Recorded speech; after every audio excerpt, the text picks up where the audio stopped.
Ain't nobody's running, ain't nobody's hiding, nobody's ducking. I mean, Crawford's gonna be right there, ready to trade blows with Canelo Alvarez. Why did you use that word war? Why are you feeling that way? If you go down the list and ask me about tactical advantages, most of them are Crawford. I mean, Crawford could see everything coming. He could see everything coming that Canelo threw at him. He was reading it so well. His guard was so tight as well when he was up at the ropes, when he was exiting, looking to move around. They looked about the same size. But that was a brilliant performance. And what can you say? I mean, you got to give him his credit. He created a lot of history. He dreamt this fight. He willed it to happen. A lot of people, not me, but a lot of people laughed at him, said, forget about it, no chance against a bigger guy like that. Stephen A. Smith gave a powerful reaction to Canelo Alvarez's loss against Terence Crawford. He explained that Crawford had been waiting for this fight for a long time to solidify his legacy. According to Smith, Crawford delivered on the biggest stage, proving himself as the champion and taking away Canelo's shine. He stressed that this was not just another victory, but a defining moment in Crawford's career. Division world champion out of Omaha, Nebraska. He's undefeated, 41-0 with 31 KOs. And he begged for this fight. He wanted Canelo bad because to him, it's all about legacy. I'm not speculating. I'm telling you what I know. And how would I know? It's because I interviewed him. Yesterday, we sat down.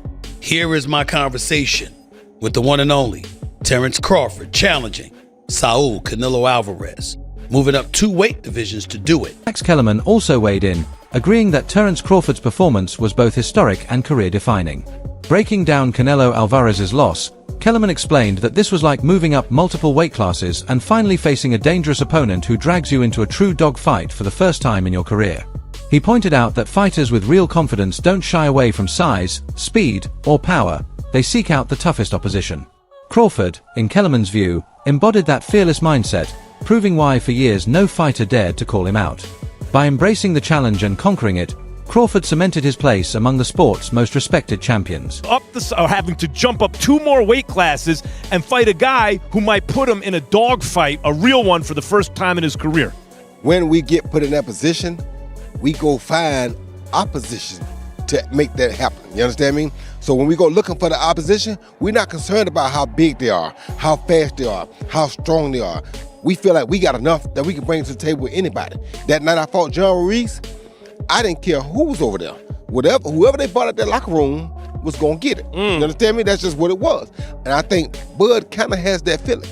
Now, Bud, you got to remember, has been around for a long time. Nobody called him out. You understand me? All the time Floyd came at the boxing, Floyd never said, I want Bud Crawford. No one ever said his name. Hey, all I know is one thing. Israel Mazrimov, he didn't get it. He barely lost. Yeah, but I was just saying, but nobody called his name. Shakur Stevenson's admiration for Terence Crawford has always been clear, but after Crawford's emphatic win over Canelo Alvarez, his words carried even greater meaning. Stevenson explained that Crawford not only delivered on every promise he made before the fight, but also proved why he is regarded so highly in the boxing world. Shakur admitted that from the very start of his own career, he studied Crawford's style, discipline, and mentality. Seeing his idol achieve such a historic victory only reinforced what he already believed, that greatness is built on years of preparation and unwavering consistency. For Stevenson, Crawford is more than just a champion in the ring. He is a mentor and the standard of excellence that the next generation of fighters aspire to reach. Canelo said he was going to outbox him. He did exactly what I called years ago. And tonight he proved that he's the greatest boxer that ever lived. Well, in the interview that didn't work, you said, you felt like going on a run watching that tonight. How much inspiration can you take from someone like Terence? I take everything from I've been around him since I was a kid. And just watching that greatness. Stephen A. Smith reflected on just how determined Terence Crawford was heading into the Canelo fight. He explained that while some fighters might have asked a superstar like Canelo to move down to a more comfortable weight class, Crawford never wanted shortcuts. Instead, he demanded to face Canelo on his turf, at 168 pounds. For Crawford, the challenge wasn't about convenience, it was about legacy. Stephen A. reminded viewers that Canelo Alvarez remains one of the sport's most elite fighters, with a resume stacked with titles across multiple divisions. The fact that Crawford pursued this opportunity head-on, without hesitation, showed his hunger to seize greatness on the toughest stage possible. And Molly, with 31 knockouts. He's taken on all comers. I asked him, you're moving up in weight. Why would you not try to get Canelo to come down from 168 to 160 to meet you halfway, since Crawford's last fight was at 154. Crawford said, I want what he has. I want to go take it. I don't want to make, I don't want him making concessions and alterations. I'm coming to take what he has. And you look at him, and no one believes that he can't pull it off. He can box, he can punch, he's smart, he's elite, and he wants Canelo. He begged Canelo for this fight. Aid Oladipo highlighted the dramatic turnaround in public perception surrounding Terence Crawford. Before the fight, critics claimed he was too small, too old, and unfit to compete with a powerhouse like Canelo Alvarez at a higher weight. Yet after the fight, many of those same voices were quick to congratulate him, forgetting the doubts they had raised earlier. Aid stressed that Crawford deserved every ounce of praise because he earned it the hard way. Moving up from smaller divisions to face a dominant champion like Canelo was no shortcut. It was a monumental risk. By beating Canelo decisively, Crawford proved that greatness isn't defined by size or age, but by skill, discipline, and sheer determination. Again, a few hours ago against Canelo. And what makes it even special or more special for Crawford is that he did it jumping up, as we know, a couple of weight classes. He did it against one of an all-time or another fellow all-time great. And he did it against someone who was undisputed and still a pound-for-pound top 10 guy. That's what Crawford did, people.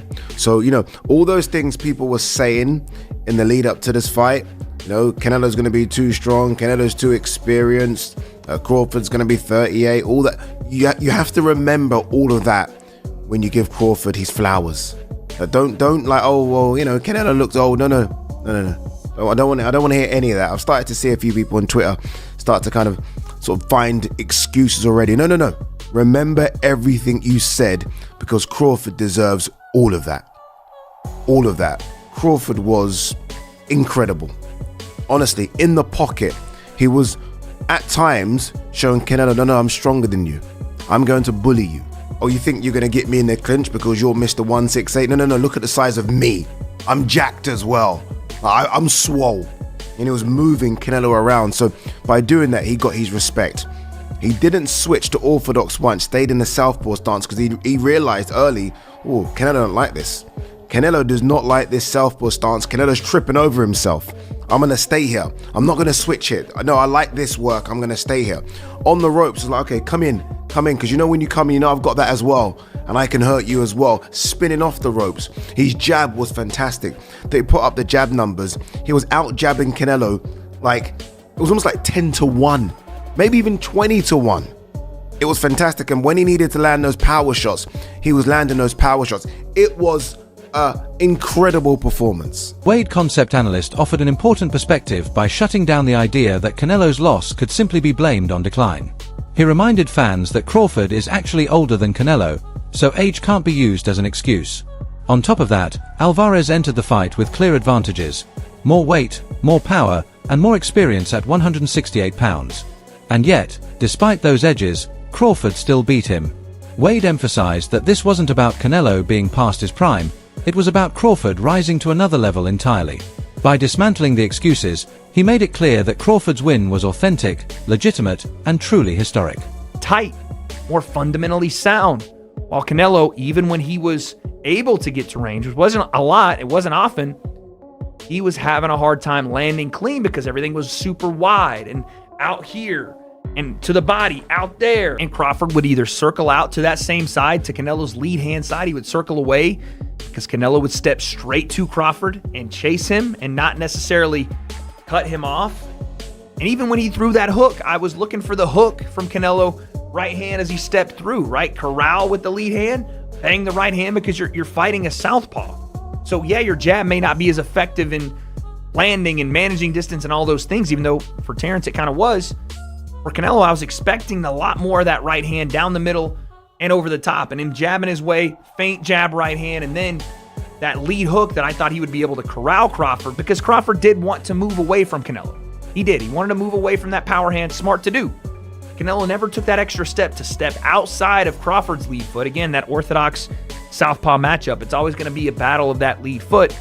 He never took that next step to get outside of that lead foot and then step through Crawford, step to his left where Crawford was going and land his right hand. He just felt like he was falling off to his right with his right hand, and once he fell off to his right after he threw the right hand, there was no follow-ups because he was off balance, and Crawford was out the gate and circling back to reset the action. This was a masterful display from Terence Crawford. And again, I looked at this fight, and I don't want to do the thing where I said, oh, Canelo's washed, he's over the top, he's old. Terence Crawford's older than Canelo. Is he as weathered as far as fights are concerned? No.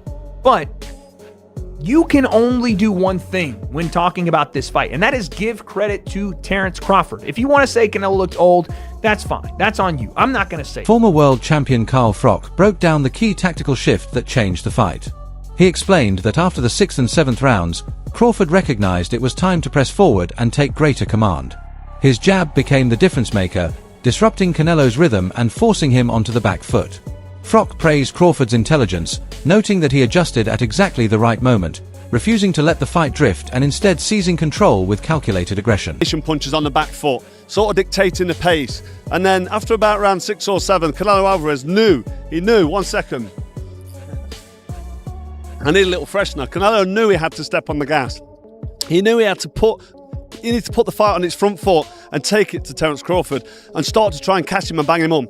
And when he headbutted Crawford, I thought that could be the start of it. A little bit of a nut, get that down. Yeah, I don't know if there was a cut, but the referee stopped and had a look, and I thought now Canelo's going to step on the gas. And he did that. He stepped on the gas, he started getting in close, and he started landing a few more shots than he was in the previous rounds, but it wasn't enough. Terence Crawford was able to catch and counter. He was landing a sneaky uppercut from the southpaw stance. He was dominating behind his jab, and then when Canelo stuck it on him, he was dominating up close in the pocket. He was beating him at his own game. Canelo Alvarez must have been fuming in there. He must have thought to himself, what can I do? He couldn't do anything. He needed to pick up the pace, put the pressure on, and sustain the attacks. And I don't want to take anything away from Terence Crawford, but Canelo Alvarez couldn't do that. He couldn't do it for long enough. Crawford looked like he could have done 20 rounds in there tonight at that pace, the way he was dictating and controlling. And Canelo Alvarez was getting marked up, he was breathing heavy, he was getting tired, he was reaching with shots, and he was getting torn apart. It was an absolute masterclass by Terence Crawford. Canelo tried, Canelo came and he had a go, but to be honest, I don't want to rain on the parade of Crawford, but Canelo Alvarez, for me, is well past his best now. He's seen better days. He hasn't got the pace, he hasn't got the fitness to sustain the attack. Afterwards in the interview, he said, I felt great, it's great, I feel good. And don't forget, Crawford's a couple of years older. So I think it's the miles on the clock.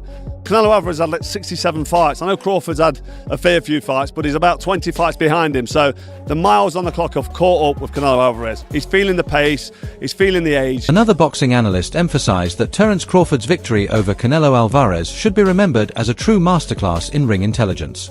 He described Crawford's performance as pure genius, highlighting how Crawford seemed to anticipate nearly every punch before it was even thrown. This wasn't reactive boxing, but the result of meticulous study and preparation. Crawford had clearly broken down Canelo's habits, meeting his attacks with the perfect counters and staying one step ahead from the opening bell to the final round. While many fighters freeze under the pressure of Canelo's heavy combinations, Crawford dismantled them with calm precision, turning defense into sharp offense and keeping Alvarez off balance throughout. According to the analyst, this was not luck, nor a fading champion being exposed. It was years of experience, discipline, and tactical brilliance coming together. A performance that cements Crawford as one of the greatest strategists the sport has ever seen. The lead left hook to try and cut this off, and when he did get his foot to the outside, that was an option. But over time, Crawford, as he always does, as the genius boxer that he is and is able to do, starts to find those counter punches. And there was two counters in particular that I noted during the fight that I felt were absolutely key for Crawford. The first was the counter off that left hook to the body. Now, Canelo did land these sometimes. That left hook he throws, the lead left hook, is quite unpredictable, but he started to land it quite effectively to the body from time to time. But what Crawford was doing was he was catching it with his elbow, and then he'd throw the straight left hand back at Canelo as a counter shot. He'd throw multiple shots, and what I really loved about his counter work was he'd never throw more than singles or twos or threes. He never got carried away, he never did too much with Canelo. Don't get me wrong though, Canelo was still defensively very astute in this fight, but he simply didn't have the foot speed to get to Crawford. He couldn't do it, and he didn't want to use his own jab because I believe Crawford's lead hand is so effective that southpaw stance really meant he could dominate the fight with his own lead hand. Canelo's not a massive jabber himself, but now that he was fighting someone closer to his size, I thought he might try and implement a jab, but he didn't because Crawford's counters were just too fast and too good. There was a couple of moments in this fight, and I said in my prediction I thought that you'd see Crawford in moments looking absolutely electric and just outclassing Canelo, looking too fast and lighting him up, and we saw that. I'll never forget the beginning of round 9 where he actually stood in the pocket with Canelo and he just rolled with the shots and he was throwing counters. It was absolutely brilliant. But the second counter that he used that was really effective was he'd allow Canelo to throw that single right hand, that straight right hand, that backhand for Canelo, make him miss and come back with his own straight left hand over the top. I also thought that Crawford stabbing to the body was very good. He'd throw straight shots to the body, and that was something I predicted from the Lara fight that he would be able to do. That was also where I got the idea with the exits that I felt would be useful. And the reason we knew they'd be useful and important was because of Saunders just not really dealing with them too well. Boxing journalist Dan Raphael offered a revealing perspective on how the fight was viewed before it happened. He explained that many fans and pundits dismissed the idea of Crawford beating Canelo, almost laughing it off as unrealistic. But Crawford himself never saw it that way. In his eyes, there was no overwhelming size difference, only another opponent to overcome. Instead of intimidation, he carried quiet confidence, entering the ring as if they were equals. Raphael noted that this mindset made all the difference, showing how self-belief often separates champions from everyone else. By refusing to absorb the doubts around him, Crawford shocked the world and rewrote the limits of what people thought was possible. Where he really started to back the supposed bigger guy up, although for me, they looked about the same size. But that was a brilliant performance, and what can you say? I mean, you got to give him his credit. He created a lot of history. He dreamt this fight. He willed it to happen. A lot of people, not me, but a lot of people laughed at him, said, forget about it, no chance against a bigger guy like that. But he showed his greatness. He spoke about looking to back up Canelo in the fight, as you mentioned there, before it took place. How much of a surprise was it, though, just to see how comfortable he felt doing so? I think it took him a little while to figure out that, you know what, he doesn't hit as hard as some people were saying, and that I can get in and out, and I'm going to be able to stalk him and walk him down a little bit. And he had Canelo extremely frustrated. And so I guess I was a little surprised he was able to do it, especially in those last couple of rounds. But he definitely was the guy that was going forward and back in. I mean, I've been watching Canelo for his entire career as a known fighter. This is my 24th Canelo Alvarez fight in person. I can't say that against anybody, including big punchers like Triple G and Kovalev and people like that saw him get forced back. That's not normal for a fight with Canelo Alvarez. Dan, given your time covering Canelo Alvarez and those defeats that he's had in his career, but Bivol tonight amongst other kind of contentious decisions, how much is this one going to hurt? Because there's always been those question marks for the last few years. Is he on the decline? Now there's going to be more question marks. Is this the end of the road for Canelo, certainly at the elite level? I mean, listen, and this is not a... Crawford's longtime trainer, Brian Bomac McIntyre, closed the conversation with an emotional reflection on his fighter's legacy. He declared that he had always known Terence Crawford was the greatest of all time. This victory only confirmed it for the rest of the world. Bomac stressed that while Crawford deserves a well-earned break after such an intense journey, retirement is not yet on the table. Instead, he will rest, recover, and then carefully consider the next step in his career. For Bomac, the most important part of the night was validation, the world finally recognizing the greatness he had witnessed for years inside the gym. His words carried pride, relief, and vindication for the sacrifices and dedication shared across a lifetime of work. Mac, you've been training Crawford for years. Do you think, okay, is he the greatest of all time? Because now people are putting him in the conversation of greatest of all time. You know that. You think so? You know I know. Okay, what's next for him? You've been training for years. What's next for him? The fans want to know. What's next for him? Break. Take a break. Is he retired or is he going to keep fighting? He just got to take a break. How are you celebrating? Listen, congratulations to you. Listen, congratulations to you. How are you celebrating? Just go and have dinner with my wife, man. Okay, well, are you trainer of the year? I'll let the critics worry about that. Last question. Is Terence Crawford retired or is he going to keep fighting? Oh, he's going to keep fighting. He's going to keep fighting? Yeah. You're the man. Be man. Hey, congratulations. Enjoy the win. Thank you. Thank you. That's it for today's video. Stay tuned for more updates and reactions from the boxing world. Until next time, take care and keep supporting the sport we love.